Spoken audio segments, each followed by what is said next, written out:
जय हिंद दोस्तों, जनवर्ष में तो स्वागत है। मैं विनेश कुमार सिंह आज पढ़ाने वाले हैं वृत्त से संबंधित पृष्ठीय क्षेत्रफल। हाँ, वृत्त से संबंधित पृष्ठीय क्षेत्रफल तो ऑब्जेक्टिव में कराएंगे, नो ऑब्जेक्शन, क्योंकि ज़्यादा दिन समय नहीं रह गया है। अब जो भी समय बच गया है एकदम लगन से पढ़ने की जरूरत है, तो बन रही है हमारे साथ। वीडियो करते हैं स्टार्ट।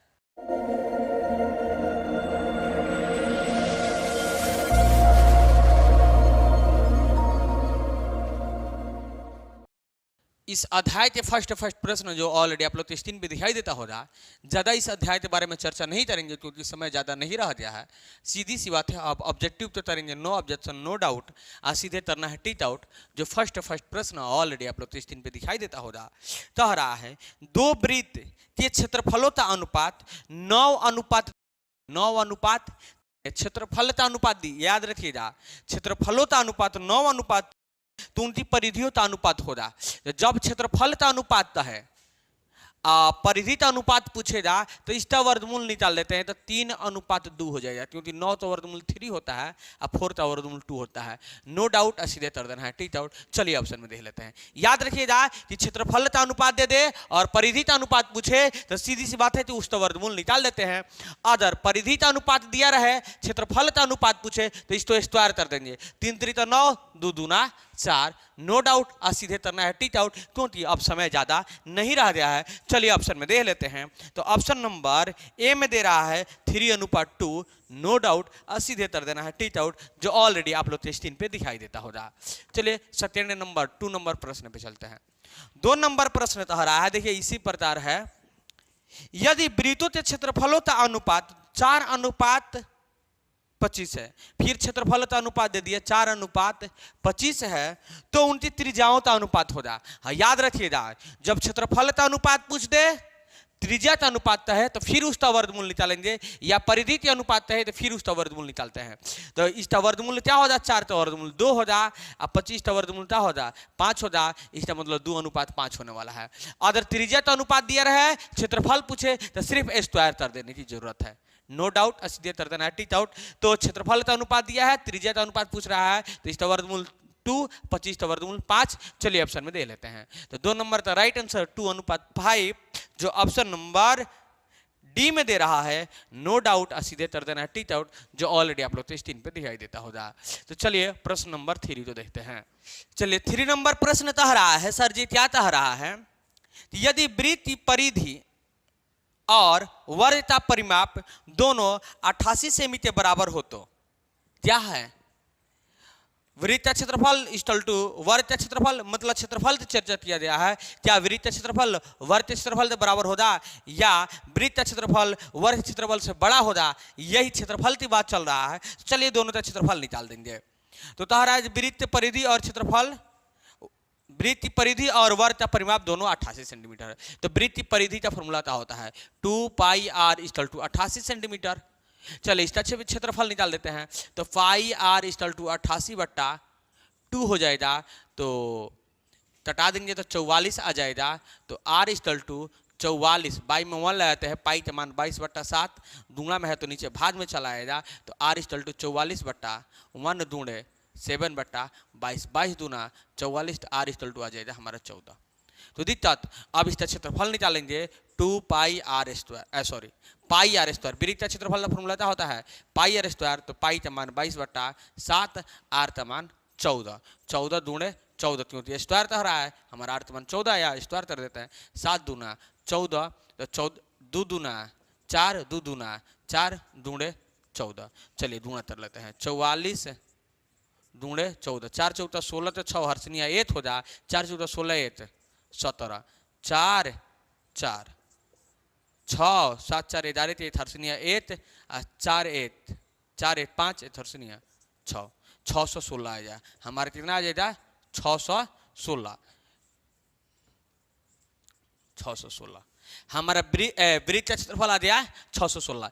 इसके बाद हम वर्ग का भी क्षेत्रफल निकाले देख लेते हैं कि क्या आ रहा है। तो वर्ग का फॉर्मूला होता है परिमाप का, वर्ग का परिमाप। 4 दूणे भुजा क्या होता है? 4 दूणे भुजा। तो 4 दूणे भुजा इक्वल टू 88, क्योंकि दे रहा है दोनों संख्यात्मक रूप से बराबर है, तो भुजा इक्वल टू हो जाएगा हमारा 88/4, 4 दूना 8, 4 दूना 8, भुजा इक्वल टू हमारा क्या आ जाएगा 22। वर्ग का क्षेत्रफल का फॉर्मूला होता है वर्ग का क्षेत्रफल, क्या फॉर्मूला होता है भुजा स्क्वायर, क्या होता है भुजा स्क्वायर। तो चलिए 22 का स्क्वायर कर देंगे तो क्या होता है 22 दूणे 22, चलिए दूना कर लेते हैं 2 2, दूना करेंगे 2 दूना 4, 2 दूना 4, कितना जाएगा हमारा 4 8 4, यही ना होगा। तो अब बताइए कि किसका क्षेत्रफल ज्यादा है, तो सर जो वृत्त का, तो वृत्त का क्षेत्रफल होगा किसके बराबर, किससे ज्यादा वर्ग से। चलिए ऑप्शन में दे लेते हैं। तो चलिए ऑप्शन नंबर ए में तो जो वृत्त का क्षेत्रफल इक्वल टू वर्ग का क्षेत्रफल, दोनों तो बराबर नहीं है। इसका क्षेत्रफल 616 है, इसका क्षेत्रफल 484 है, इसका मतलब ये आंसर होने वाला नहीं है। दूसरा तो रहा है वृत्त के क्षेत्रफल से ज्यादा है वर्ग का क्षेत्रफल, यह बड़ा का मुंह होता है, क्या होता है बड़ा, वर्ग का क्षेत्रफल इधर तो रहा है, इधर वृत्त तो रहा है। अब तो इसका ज्यादा है तो कहाँ है, नहीं है, तो हमारा राइट आंसर बी भी होने वाला नहीं है। ऑप्शन नंबर सी में देखते हैं, तारा वृत्त का क्षेत्रफल, इधर मुंह घुमा दिया, इधर वृत्त दिया है, वृत्त का क्षेत्रफल, इधर तो हरा है वर्ग का क्षेत्रफल, जो ऑलरेडी आप लोग ऑप्शन में दिखाई देता होगा कि वर्ग का क्षेत्रफल है। तो सही में वृत्त का क्षेत्रफल ज्यादा आया है क्योंकि 616 आया है और वर्ग का क्षेत्रफल 484 आया है। तो हमारा राइट आंसर होने वाला है option number C, no doubt. सीधे कर देते हैं टी आउट, क्योंकि वृत्त का ही क्षेत्रफल ज्यादा आ रहा है। चलिए तो प्रश्न नंबर 4 को देख लेते हैं। प्रश्न नंबर 4 कह रहा है, यदि किसी वृत्त की परिधि और क्षेत्रफल का परिमाप समान हो तो वृत्त का व्यास होगा। परिधि और क्षेत्रफल का परिमाप, तो वृत्त का परिधि होता है 2 pi r equal to pi r square, बराबर हो तो बराबर हो तो व्यास क्या होगा, मतलब डी क्या होने वाला है। चलिए देख लेते हैं। देखिए पाई से pi cancel, 2r equal to R square, मतलब r दूणे r, जब यह दूना में है तो भाग में जाएगा तो फिर कैंसिल हो जाएगा, तो क्या आ जाएगा 2 इक्वल टू r। अब हमारा त्रिज्या आ गया r, अब देखिए त्रिज्या आ गया 2, तो त्रिज्या जब 2 आ गया तो d इक्वल टू क्या होता है फॉर्मूला 2r, तो d इक्वल टू 2 दूणे r का मान 2, तो d इक्वल टू हमारा जाएगा 4, मतलब व्यास आने वाला है 4 मात्रा या 4 ही चाहिए। चलिए ऑप्शन में दे लेते हैं। तो 4 नंबर का राइट आंसर 4 जो ऑप्शन नंबर डी में दे रहा है, तो नो डाउट सीधे कर देना है टी आउट। अब हम चलते हैं प्रश्न नंबर 5 पे। प्रश्न नंबर 5 है, यदि एक वृत्त की परिमाप 10 पाई सेमी है, परिमाप दे रहा है तो वृत्त का परिमाप का फॉर्मूला होता है 2 पाई आर इक्वल टू 10 पाई, ठीक है ना। 10 पाई हो तो क्षेत्रफल होगा, नो डाउट सीधे कर देना है टी आउट। देखिए 2 5 10 हो जाएगा, पाई से पाई कैंसिल हो जाएगा, आर का मान हमारा 5 होने वाला है। अब क्षेत्रफल कह रहा है तो क्षेत्रफल का फॉर्मूला होता है पाई आर स्क्वायर। पाई के पद में ऑप्शन दिया है, देख लीजिए ऑलरेडी आप लोग स्क्रीन पे दिखाई देता होगा कि जो भी ऑप्शन है सब पाई के पद में है, तो पाई का मान हम रखने वाला में से नहीं है भैया। पाई है तो पाई, आर का मान 5 का स्क्वायर, तो पाई दूणे 5 25, तो 25 पाई या 25 पाई ऐसे लिखिए या ऐसे लिखिए, दूणा में है नो डाउट सीधे कर देना है टी आउट। तो हमारा 5 का राइट आंसर होने वाला है क्या सर जी 25 पाई। चलिए ऑप्शन में देख लेते हैं। तो 25 पाई जो ऑप्शन नंबर सी में दे रहा है, तो नो डाउट सीधे कर देना है टी आउट। तो अब हम देखते हैं प्रश्न नंबर 6। तो प्रश्न नंबर 6 क्या दे रहा है भैया, 4 सेमी त्रिज्या वाले अर्धवृत्त का क्षेत्रफल होगा, क्या होगा 4 सेंटीमीटर त्रिज्या वाले अर्धवृत्त का क्षेत्रफल होगा। अर्धवृत्त का क्षेत्रफल का फॉर्मूला होता है 1/2 पाई आर स्क्वायर, और त्रिज्या कितना दे रहा है 4, करते रहिएगा विचार। तो 1/2 पाई का मान, पाई के पद में नहीं, पाई के पद में नहीं दे रहा है तो पाई का मान रख देंगे, 22/7 दूणे त्रिज्या 4 चौका 16 हो जाएगा। 2 से 11 में 16 से गुणा कर देते हैं, आंसर राइट आंसर आने वाला है। 7 है तो 7, 16 में 11 से करेंगे तो वही आएगा 16 176, नो डाउट सीधे कर देना है टी आउट। चलिए ऑप्शन में देख लेते हैं। तो 6 का राइट आंसर 176/7 जो ऑप्शन नंबर डी में दे रहा है, तो नो डाउट सीधे कर देना है टी आउट। अब देखते हैं हम प्रश्न नंबर 7 को। चलिए प्रश्न नंबर 7 आप लोग तो स्क्रीन पे दिखाई देता होगा, कह रहा है किसी वृत्त की परिमाप और त्रिज्यत अंतर 37 सेंटीमीटर हो तो वृत्त का क्षेत्रफल होगा। परिमाप और त्रिज्यत अंतर ध्यान में रखिएगा कि परिमाप तो हरा तो वृत्त का परिमाप तो फॉर्मूला होता है 2πr माइनस त्रिज्यत अंतर, तो त्रिज्या r मान लेते हैं इक्वल टू 37, क्योंकि अंतर तह रहा है तो जब तह देगा अंतर तरेंगे छुमंतर, आर आर दोनों में है, आर तो तमल लेंगे तो 2π माइनस 1 होगा इक्वल टू 37। अब देखिए तो आर इक्वल टू 37, नहीं तो यहीं पे तर लेते हैं, आर से आर 2 है तो 2 पाई के मान 22/7 माइनस 1 इक्वल टू 37। अब देखिए नहीं तटेगा तो 2 दूना 4, 2 दूना 4, 44/7 माइनस 1 इक्वल टू 37। बाई में 1 ला देंगे तो आर इक्वल टू लघुत्तम निकल जाए 37 7, 7 तो 44 हो जाएगा माइनस 8 7 7 तो 7 हो जाएगा इक्वल टू 37। अब देखिए तो आर इक्वल टू 14 में है 7 दिया तो 7, यहाँ पे कितना बचा 3, 37/7 इक्वल टू 37/1, तो आर इक्वल टू 37/, गुणा में है तो नीचे जाए तो भाग में 37/7, तो यहाँ पे देखिए तो आर इक्वल टू 37/7 दूंढे नीचे वाला ऊपर चला जाएगा और ऊपर वाला नीचे आ जाएगा, 37 से 37 कैंसिल, तो आर इक्वल टू 7।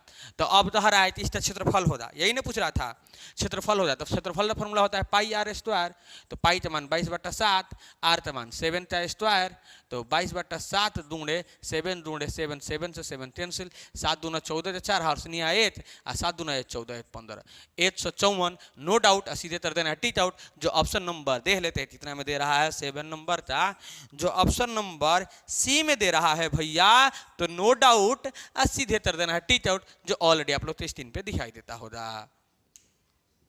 चलिए चलते हैं प्रश्न नंबर 8 पे। प्रश्न नंबर 8 नहीं करेंगे ज्यादा लेट।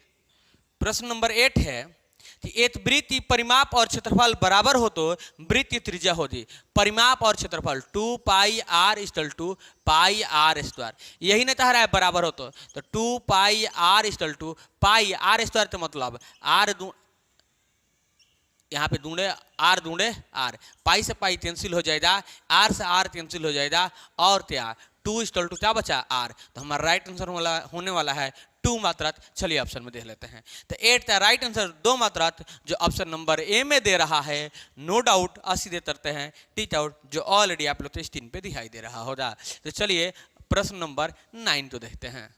प्रश्न नंबर 9 पे चलते हैं, जो ऑलरेडी आप लोग स्क्रीन पे दिखाई देता होगा। प्रश्न 9 कह रहा है अर्धवृत्त का कोण होता है, ए सर जी अर्धवृत्त का कोण कितना होता है, देखिए वृत्त का कोण होता है 360 डिग्री का, एक बिंदु पे 360 डिग्री का कोण बनता है। जब आधा कह रहा है तो 360 के आधा कितना होगा, ए सर जी 180, तो नो डाउट सीधे कर देते हैं टी आउट, क्योंकि 180 डिग्री का ही कोण बनने वाला है। चलिए ऑप्शन में देख लेते हैं, तो 9 का 180 डिग्री, जो ऑप्शन नंबर ए में दे रहा है नो डाउट ये भैया कर देना है सीधे टी आउट। चलिए अब प्रश्न नंबर 10 तो देखते हैं। अभी तक यह वीडियो आपके दिल को छू दिया है तो वीडियो तो लाइक कर दीजिएगा। अच्छा चलिए प्रश्न नंबर 10 को देखते हैं। प्रश्न नंबर 10 जो ऑलरेडी आप लोग स्क्रीन पे दिखाई देता होगा, कह रहा है आर त्रिज्या वाले वृत्त के थीटा कोण वाले त्रिज्याखंड के संगत चाप की लंबाई होगी, क्या होगी, तो संगत चाप की लंबाई क्या होती है आर त्रिज्या वाले, ए सर जी याद है हमें θ/360 2πr यही होता है। अब देखिए यह भी हो सकता है या ऐसे भी दे सकता है 2πr θ/360, नो डाउट सीधे कर देना टी आउट, यह भी हमारा राइट आंसर हो सकता है। या ये और बता देते हैं, यह भी दे सकता है, बता दे अब अगर पेपर में आए तो आप लोग डरने की जरूरत नहीं है। अब देखिए πr θ/300 180, क्योंकि 2 से कट जाएगा तो 180 आ जाएगा, तो यह भी हमारा राइट आंसर हो सकता है, जो ऑलरेडी आप लोग तो ऑप्शन में दिखाई देता होगा। चलिए ऑप्शन में देख लेते हैं, तो 10 नंबर का right answer option number B में 2πr θ/360 2πr θ/360 यही दे रहा है, तो हमारा यही राइट आंसर होने वाला है। नो डाउट सीधे कर देना है टी आउट। 10 नंबर का जो ऑप्शन नंबर बी में दे रहा है, जो ऑलरेडी आप लोग स्क्रीन पे दिखाई देता होगा, तो आज की वीडियो में इतने ही, फिर मिलेंगे नेक्स्ट वीडियो में। अगर यह वीडियो आपके दिल को छू दिया है तो वीडियो तो लाइक कर दीजिएगा, और हमारे चैनल पर नए होंगे तो चैनल तो सब्सक्राइब कर दीजिएगा, और सब्सक्राइब के बदल में बेल आइकन हो जाए दबा दीजिएगा, क्योंकि इस चैनल पे होता है ऑब्जेक्टिव में नो ऑब्जेक्शन नो डाउट, और सीधे तरना सिखाते हैं टीच आउट। तब तक के लिए बाय बाय, टाटा, जय हिंद।